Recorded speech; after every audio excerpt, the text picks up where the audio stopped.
Yan mga katropa, kasi hindi inubos ni Muka. Baka ang uubos niyan si Bandam.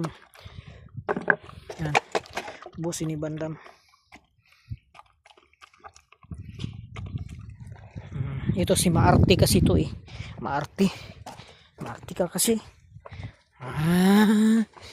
Hindi man niya nyo inubos yung ano nyo. Si Bandam pagkakain, no? Grabe ang linis. Yan si Bandam. Psst, oh.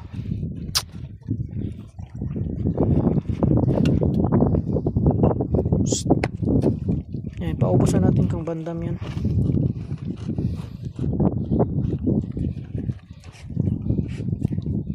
Sino?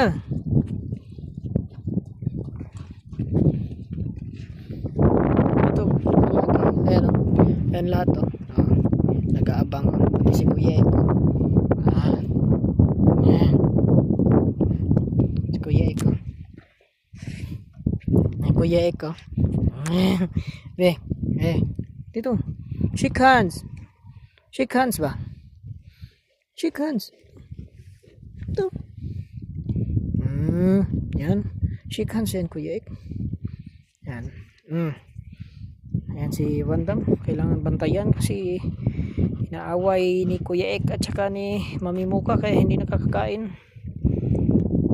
Ito ang kawawa lagi sa magpakain pag hindi mabantayan. Pag once na awayin niya, tatakbo siya ng malayo, hindi na siya makakain. Yan, payat-payat si Bandam.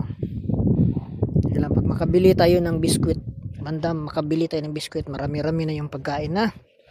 Yan lang muna. Ligpit na. Yan, ligpit na.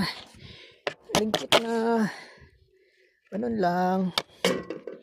Yan lang, pagkain. Ganun lang. Ayan na. Tapos na madalang tropa pets. Tapos na. Gusto pa kumain ni Bandam. Pag makabili tayo ng biskwit ay marami-rami na yung pagkain, ha. Budget lang muna tayo kasi yung tawag nun, kulang yung natin, budget. Pero pag makabili tayo,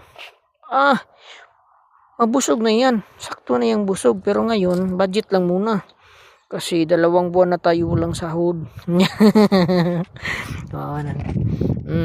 Kayo yung pagkain nyo doon hindi nyo inubos. Yan na muna, Kuya Ek at saka Muka. Ayun, okay, yan lang.